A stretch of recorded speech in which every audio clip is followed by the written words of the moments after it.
그래서 이분이 누구를 소개시켜 주냐? 바로 위창 오세창 선생님을 소개시켜 주는 거예요. 그래서 이 만남이, 우리의 만남은 우연이 아니야. 모든 만남은. 그래서 이렇게 전영필, 그리고 사촌인 박종화, 그리고 박종화에 의해서 휘문고보를 들어가서 고희동에 의해서 이 위창 오세창 선생님을 드디어 만나는 거죠. 이 위창 오세창 선생님으로 말할 것 같으면 우리가 따로 이분은 또 얘기를 해야 되는데, 간략하게 얘기하자면 이분의 아버지가 오경석 선생님이신데, 이 집안은 역관 집안이에요. 이거 회화, 통역을 잘해가지고 돈을 많이 버신 거야. 그런데 이 아버지는 또 누구의 제자냐? 추사 김정희 선생의 제자가 되겠습니다. 그러니까 어렸을 때부터 이 위창 오세창 선생님은 아버지를 보면서 자랐는데, 아버지가 그 추사 김정희의 제자야. 그리고 외국어도 잘하고 중국도 왔다 갔다 하고 막 이래가지고 그 정세를 많이 알고 예술도 많이 알고 이러던 분이셨던 거예요.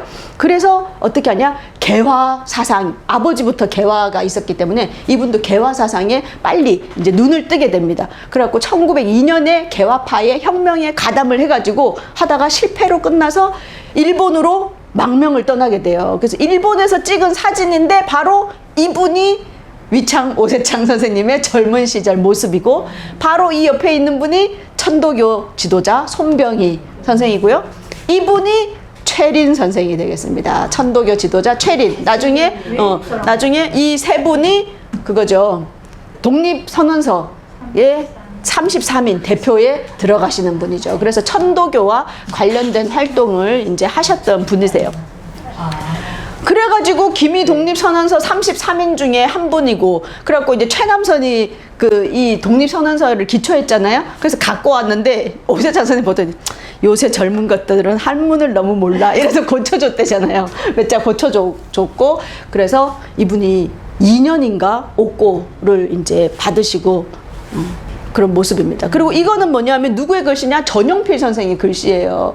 제자다 보니까 독립선언서를 필사를 한 거예요, 전영필이. 그래갖고 나중에 이분이, 전영필 선생이 그 보성학교를 인수하게 되거든요. 그래서 보성학교 해방되고 나서 1945년부터 그 해방된 이후에 3월 1일 날 3.1절이 되면 전교생들이 모여가지고 이 독립선언서를 읽고 만세 이런 걸 했다는 거예요. 그때 이런 독립선언서를 직접 필사해서 했다. 그래서 위창 오세창 선생님으로부터 이 예술적인 것만 받은 것이 아니라 이런 독립운동의 정신도 이어받았다는 걸 알 수가 있습니다. 이분이 아주 중요한, 우리나라 역사에서 왜 위창 오세창이 그렇게 유명한가? 사실 제가 그 배움이 일천하여 잘 몰랐어요. 그냥 간송 전영필, 추사 김정희 그 사이에 이렇게 해가지고 그냥 좀 유명하신가 했어. 근데 그게 아니고 근역 서화징이라는 책을 쓰셨어요. 이 책이 무슨 책이냐? 근역은 우리나라를 뜻하는 거예요. 무궁화의 나라, 우리나라. 그리고 서화, 글씨와 그림을 모아놓은 그 인명사전 같은 거예요. 1928년에 이제 이게 출간이 됐는데요. 총 324페이지에 걸쳐서 나대편, 나대가 뭐냐면 신라시대 때 이 말이에요. 여대편, 고려시대 때, 그 다음에 선대편, 조선시대는 이렇게 1, 2, 3로 나눠가지고 태조부터 명종까지, 명종에서 선종까지 이렇게 해가지고 세 부분으로 나눠서 선대편, 이렇게 셋으로 나눠가지고 이름, 그 우리나라의 서화, 우리나라의 모든 이분이 보는, 왜냐면 아버지 때부터 서화라든지 중국에 왔다 갔다 하면서 책을 많이 보셨기 때문에 우리나라에 있는 책에 나오는 모든 사람들 있죠. 그 인명, 그 사람들의 글씨와 그림에 대해서 다 써놓은 거예요. 그래갖고 그 사람 이름, 자호, 본관이 어떻게 되고 그 가세는 어떠며 언제 태어나서 언제 죽었고, 그 다음에 공부는 뭘 했고 관직은 뭘 했고, 그 다음 그 사람의 예술 세계에 대한 기록과 논평을 객관적인 사실만 주로 썼어요. 자기의 주관적인 건 잘 안 쓰고 객관적인 논평을 쓰게 됩니다. 그래가지고 이제 서목이나 작품의 명칭과 그게 어디에 있는지를 1117명에 대해서, 화가는 392명, 서에 하는 사람은 576명, 서화가 같이 한 사람은 149명에 달하는 우리나라의 그 신라 시대부터 조선 시대까지 이어지는 이 서화가의 인명사전이라고 보면 돼요. 그래서 첫 페이지가 어떻게 생겼냐 봤어. 근력 서화징 1권 나대편 누구냐? 솔거로부터 시작돼요. 제일 처음 솔거. 이래가지고 솔거는 어디서 태어났고 쭉 다 한문이죠. 다 한문. 그래서 이게 이제 한역판도 최근에 나왔던데 그래서 오세창 저 이래가지고 편 이렇게 해서 나와 있습니다.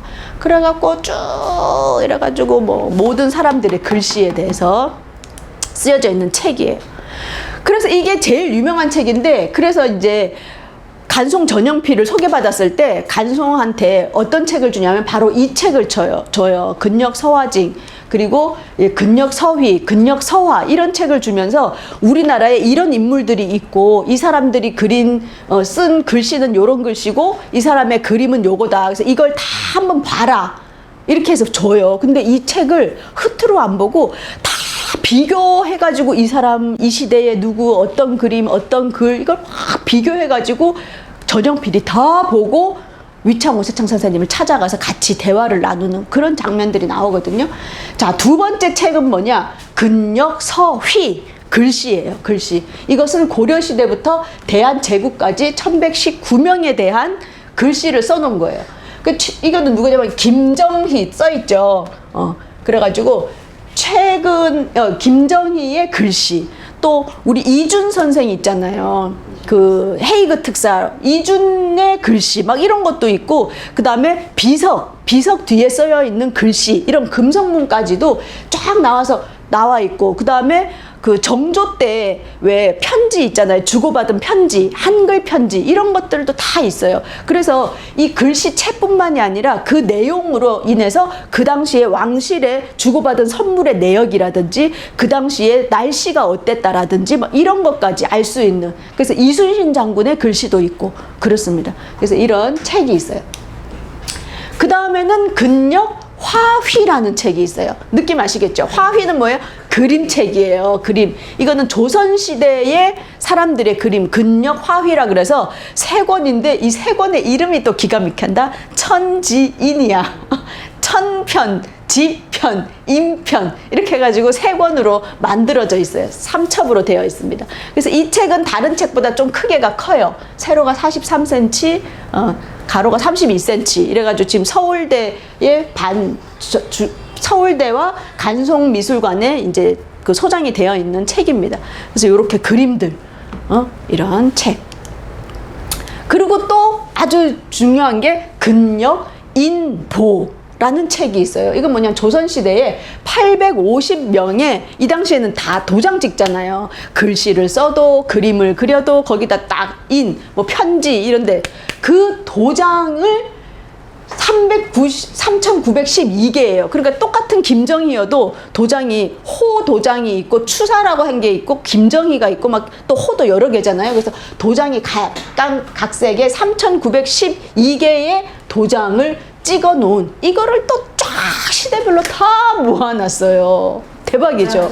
그러니까 그 사람의 이름, 이렇게 이름도 나와 있고 그 사람에 대해서 간단한 이력과 함께 이게 그 그래서 조각의 기술이 아주 뛰어난 거래요. 그리고 가끔 그 중국 사람의 도장도 있었다. 그래서 이렇게 도장을 모아놓은 것은 중국, 일본, 우리나라밖에 없다.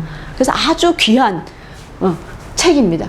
그리고 마지막으로는 근묵이라 그래서 고려에서 근대까지 1136명의 이렇게 글씨체와 가끔 이렇게 그림도 그려져 있는 요런 책까지 해서 이렇게 귀한 책들을 쓰신 분이 그래서 우리나라에 이런 서화를 총 정리하신 분이 누구야? 위창 오세창이에요. 그래서 그쵸. 그러니까 옛날부터 집안에서 내려오던 그 책들을 어렸을 때 보고 그리고 이분이 또 연세가 많으셨잖아요. 그러니까 빨리 죽으면 안 돼. 오랫동안 살면서 이 일을 하시는 거예요. 그래서 이분은 1919년 감옥에 가셨다가 나오면서 대부분의 그 대표 33인이 돌아가신 분 말고는 다 변절하잖아요. 그런데 이분은 내가 변절하지 않기 위해서는 끊임없는 탄압도 있고 회유도 있는데 그걸 버티기 위해서는 이 일에 매진하신 거예요.